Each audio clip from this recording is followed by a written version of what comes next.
And we are back with our guest DET Talks, now from the great state of Michigan, Grand Rapids, and Ryan Holtz. We're just glad you guys are here and thrilled that these guys are on, by the way, what is called the VeraSage list.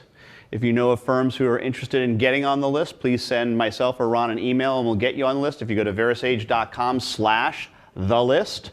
There are 3 qualifications for being on the list. Number 1, you must use fixed price agreements for everything. 2, you have to offer a 100% money back guarantee. And number 3, you cannot use timesheets. You have to completely jettison the timesheet. If you meet those 3 qualifications, we are happy to have you on the list. And now, without further ado, Ryan Holtz, thank you. Thanks, Ed. Well, thank you. Yeah, so you might be wondering real quick, I have no slides and I've got this scratched piece of paper, and it's an interesting story. Last night at Top Golf, my partner Steve and I thought we were going to escape potentially not having to do a DET talk. And Ed cornered us right at about the witching hour and said, hey, one of you need to do it. I rarely pull the trump card, and I looked at Steve and said, as managing partner, why don't you go ahead and do it? I'll delegate to you. So he signed the name, and we stayed around after everyone left, probably had a few pops after everyone. It got to be late. We're in the elevator. He's on the floor before me. As he's getting out of the elevator, he's like, oh, by the way, I wrote your name down. Well played, well played. So today I'm going to talk real briefly about what I call the wait what moment and the importance of staying driven. So the wait what moment is what I picked up from my daughter Cassidy, who's 10, going on 18 real quick. And she is a classic phrase where if I confuse her or if she thinks I'm full of shit, she will be that, wait, what? So it's always like 5 seconds after I tell her something that's either confusing or I'm full of it. And then, I take that and say, and use that and moving forward. I'll give you an example that can be a non-verbal wait what as well. So back in the day, I was blessed enough to be able to play college football. That was before we all put on a little weight. But it's a great conversation starter for our clients, so especially in the Midwest. So we'll talk about that. And normally I get the, well, did you play tight end, defensive end? I said, no, actually, I played quarterback. And wait for it. Oh, that look. That's wait what? Wait what? That's wait what? So anyways, quick background. Started with a firm in Grand Rapids, moved to Denver, and in 2002 met Ron Baker. Ron came into the firm for a one-day conference to help the firm that I was working at be part of and implement value-based pricing. The problem is the firm didn't fully implement it.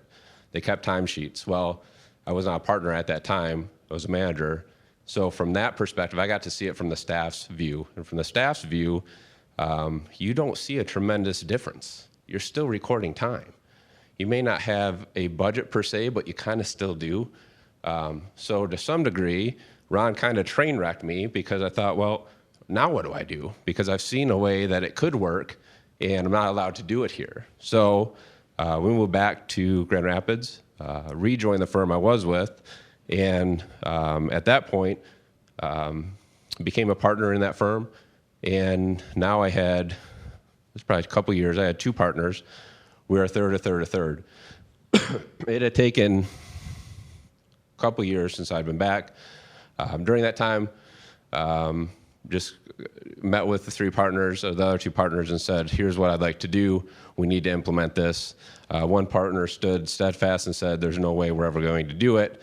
I sat on that for a little bit and then finally called a meeting and said, it's either him or me. We need to do this. And I'm either going to do it on my own with a firm, or I'm going to do it with this firm.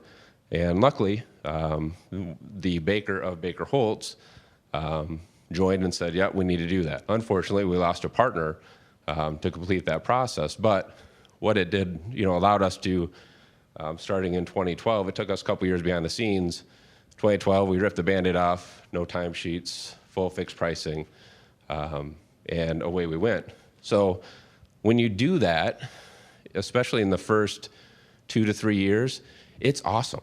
It's like a religious experience, right? I mean, The staff loves it.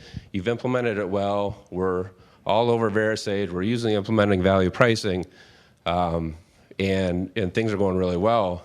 But what's happened is that was 2-3 years right after we did it. The past 2-3 years, because we're not surrounded within this community, we live in our bubble of Grand Rapids, Michigan. We're the only firm in Michigan that's doing this. You get complacent. I mean, you don't have that same drive. The newness has kind of wore off. And that's why I would encourage people here, especially from a fellows perspective.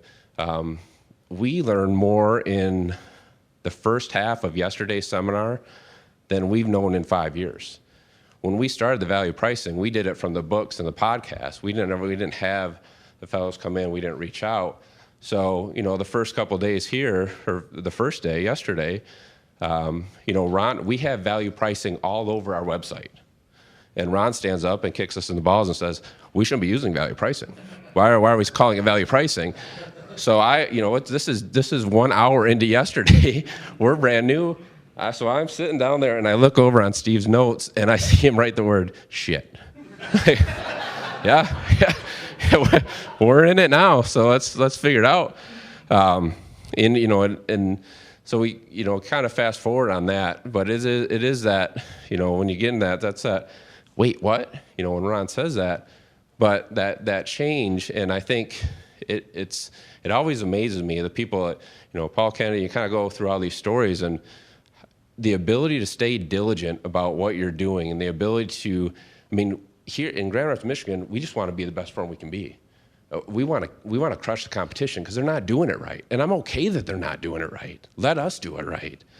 I know VeriSage's and Ron's vision is we want to change the industry. Well, I just want to change the firm, and give our clients that great experience. So with that being said, my encouragement would be, the people in this room operate at such an elite high level, but don't ever lose that drive, because I don't think you can be fully aware of the transformations that you have outside of this room. So thank you very much. All right.